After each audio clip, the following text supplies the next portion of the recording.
Disney World tickets are about to be much more expensive in 2026, but how much will they tick up? And can you or your family afford to go to the happiest and maybe most expensive place on earth? We've got answers. We'll tell you what percentage they're going up and where you can expect to pay even more bucks to see Mickey Mouse.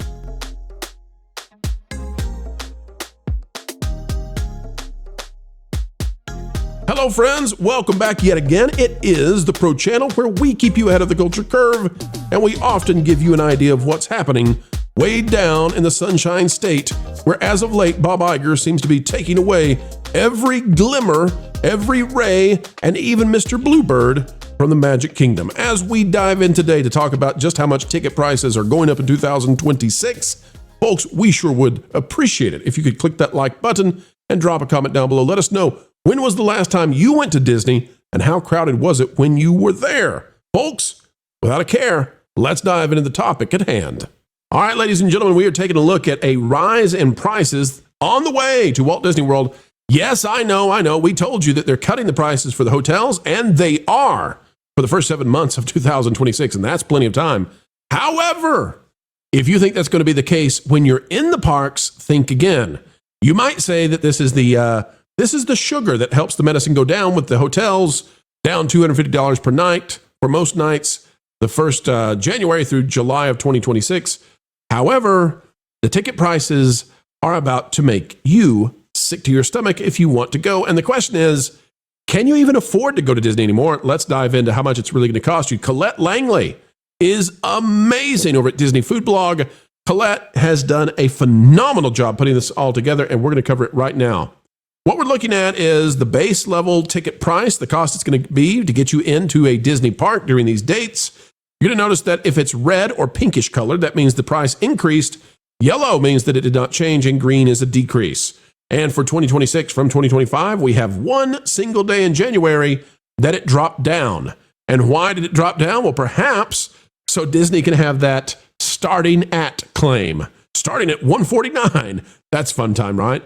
But look at these.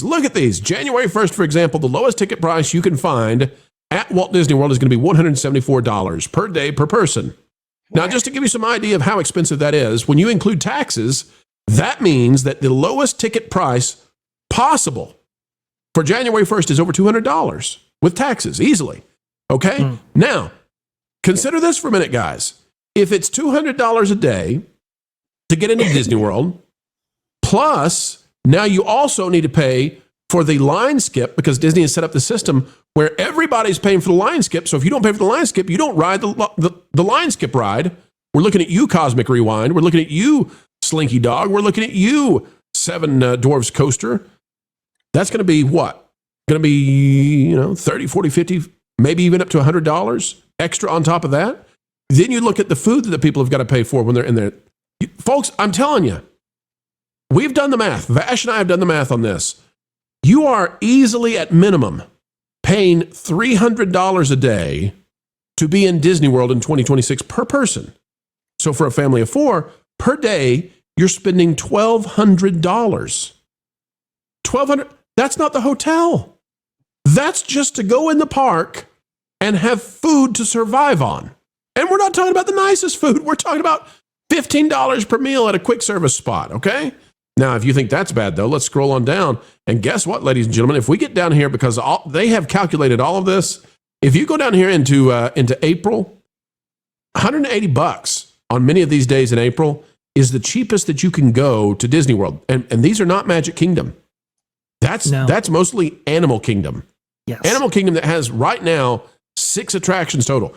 Guys, we've also ran the math, and guess what? Vash and I figured out that this is something like a 13% increase in 2 years for ticket prices, and things are just getting worse and worse.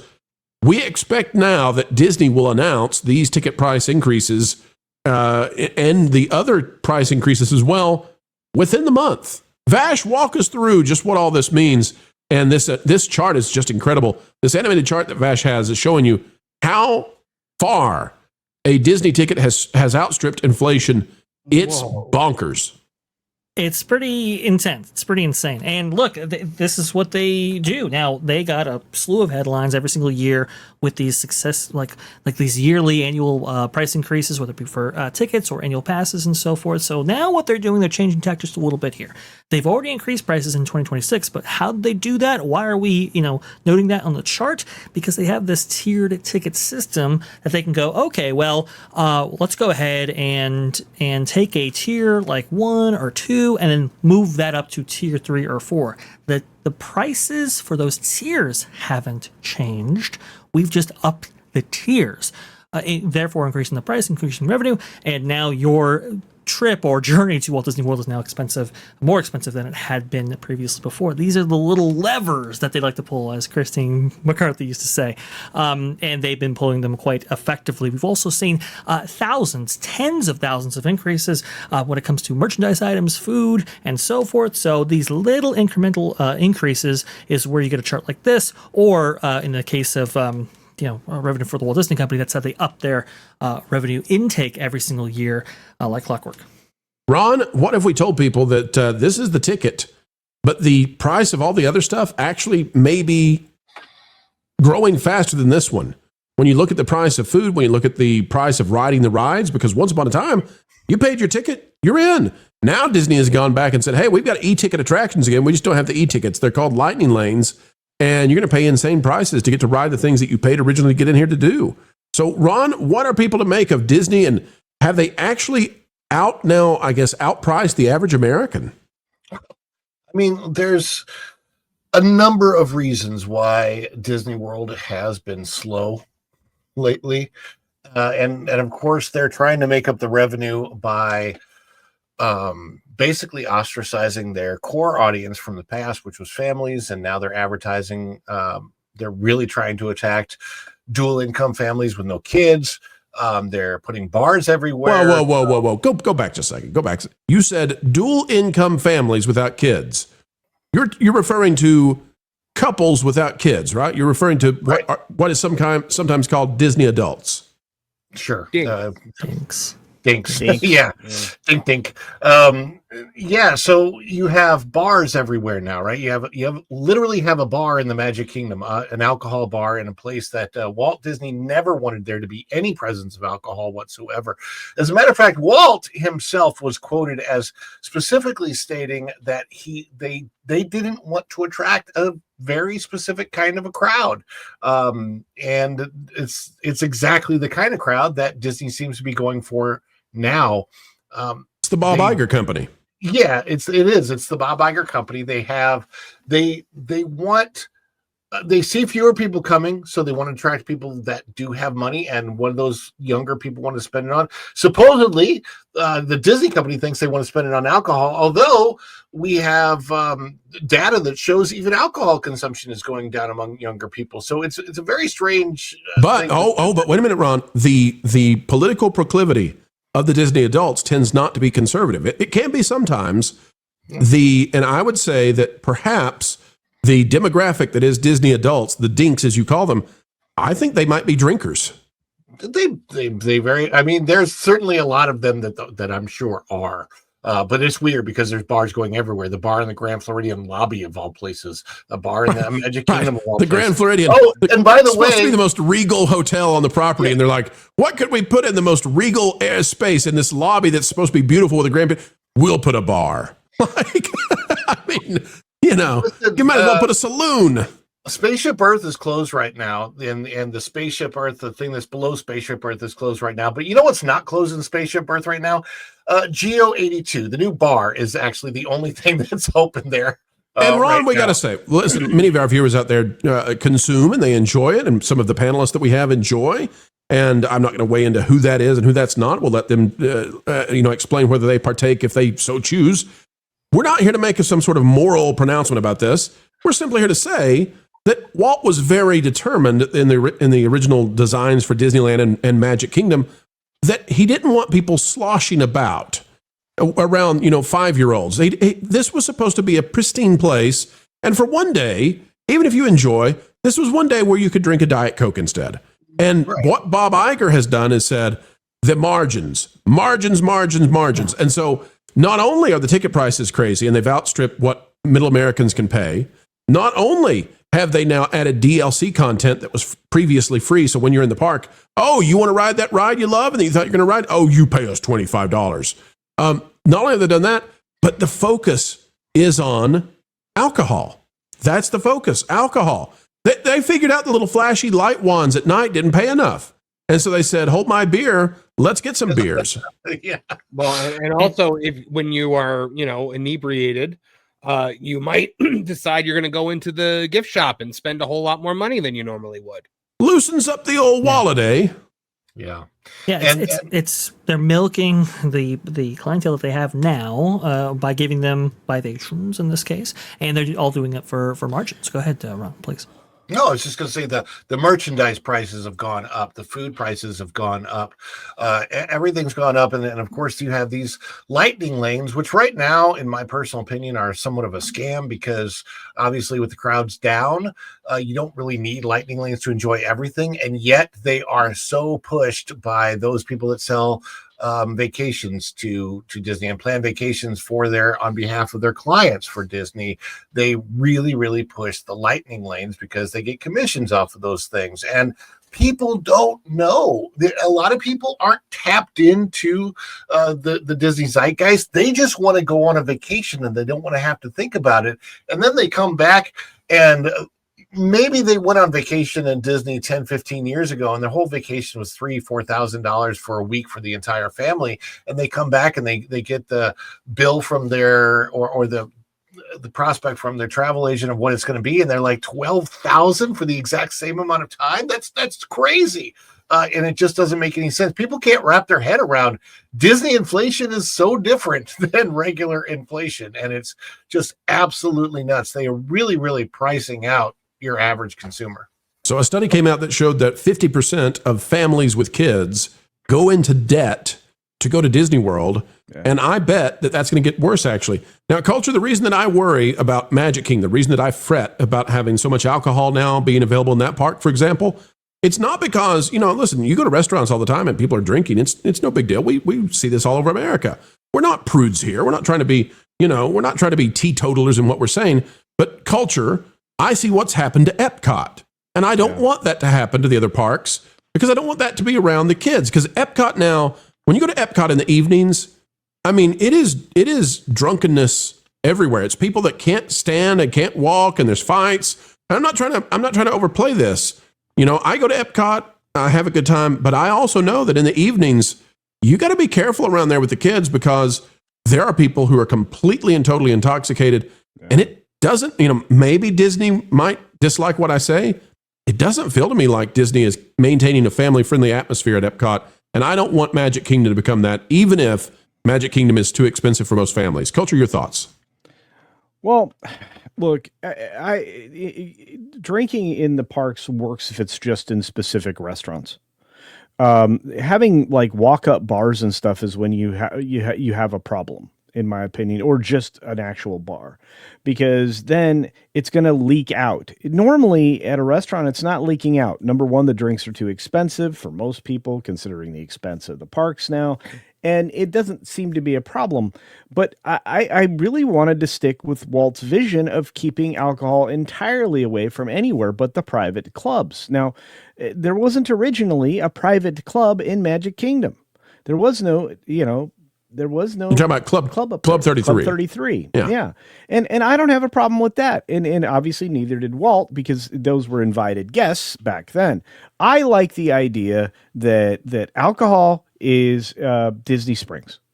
I think it's safe. I think you have both food and beverage in the most logical location. And it kind of keeps the prices, a little bit down for everybody as well. And again, if I were Disney, I'd want my people spending more money on merchandise than I would on booze, but that's just me. Well, the other thing too, Culture, is, and I mean, see what you think about this. If let's say you go to a sporting event. Yeah. A lot of times you go to a sporting event, people are drinking beer all around you and whatever, right? Yeah. But beer is not it doesn't have a huge alcohol percentage, right? No, very low. Yeah. Okay. Especially here in the States. But what is Disney doing with these bars that they're putting up in the theme parks? These are liquor. I mean, it's a different, again, not a moral judgment. I'm just telling you, there's a different alcohol percentage there. And that's what's leading to, and why do they sell those? Well, because incredibly higher margins than selling beer. Of course, but at the same time, you do destroy the environment. Not the other thing that Disney is, and in Pro, this is the thing that we always have this conversation, or something similar to it, and I never like interject the idea that they're losing future customers by what they're doing, and they've been doing that for a while. Every time they pull away a perk, every time, they focus in on the dinks and the Disney adults, the people who are just so on the pixie dust that, they can't go a week without visiting a park or buying a new, mouse ears thing or whatever. And while those people may be, helpful to business, there's no future in them, Pro. If you're not attracting families, there's no rite of passage anymore. This is something, and look, this will be twice in one day I talk about Gillette, because I talked about it in the video I'm going to drop this afternoon, courtesy of Marvin, because he wrote a great article. But it's like Gillette. Gillette had 100+ years of building a brand, the best a man could get. Nobody could go without singing that jingle. If you talked about Gillette, sometimes if you say the word Gillette, I hear the jingle in my head. It's so ingrained in our culture. And it became a global situation as well, with razors being sold on the brand name alone. Well, Procter & Gamble got a hold of it, and then they brought in the most controversial, terrible lady on the planet to be in charge of that brand and off the original customers. And that, probably a better way to phrase that, but it's the truth. And immediately upon releasing that one commercial, they destroyed that brand. 100+ years of solid, consistent brand, bringing in people. And I look at Disney, and in the same regard, Gillette, irritated, destroyed their customer base. Their customers are going there for a family vacation. They don't get that anymore. Alcohol doesn't introduce the idea of family.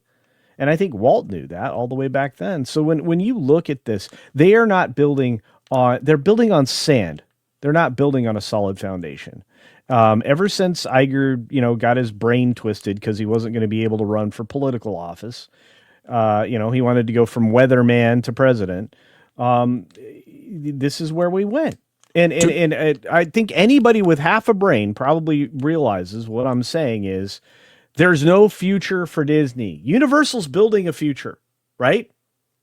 Disney's not. They haven't been for a long time. They've been tearing out their future. They've been tearing out nostalgia. They've been tearing out the things that mom and dad and grandma and grandpa could introduce to the kids that used to be, hey, this is what America used to be like in a homogenized, nice way. I'll just finish off the conversation this way. There are two different paths that Disney could choose to take to grow. Path number one is raise the prices like crazy and turn Disney into an elitist boutique. Wow. Path number two is increase the capacity, add more rides, bigger footprints, bigger parks, more people going through the turnstiles, keep the prices low enough that middle American can go. Disney chose the first. They don't want you stinky middle classers inside their ultra nice theme parks. Unless you're Floridians, because that's not working out for them, so they've dropped the price to almost nothing if you're in Florida. So, hey, folks, go buy a storage unit and claim it's your residence. No, I kid, don't do that. And it is time to put a bow on it for this one, folks. Is a gift to everybody who wants to know exactly what's going on in the entertainment industry. And we are so joyful that you were there to receive it. We hope that you had a great time. An attitude of gratitude on this channel every single time you decide to spend time with us. As we get ready to say goodbye, we only ask a few simple things. Click that like button, share, subscribe, click it, and stick it to those algorithms. It is the notification bell. Drop a comment down below. Let us know your thoughts. A mind is a terrible thing to waste, so waste not yours. And folks, as you get ready to head out that door, do you have a place on social media that you love to share this sort of thing? hey, you can make this YouTube video sing by putting it out there for your friends, your family, and for those weirdos who just won't leave you alone. Folks, until the next time, keep learning, keep growing, and keep having fun. Jump into the water. Why listen to music made by people and companies who really don't like you? Check out Vacation Radio today and prepare for all new content made by the people behind the WDW Pro channel. It's the place you need for all the music. That should be fun. Want it all, so I give them cannonball. Yeah! Hundreds of songs, every genre you can imagine. Listen live on YouTube and enjoy a set list that's always sunny. It's Vacation Radio. Arizona.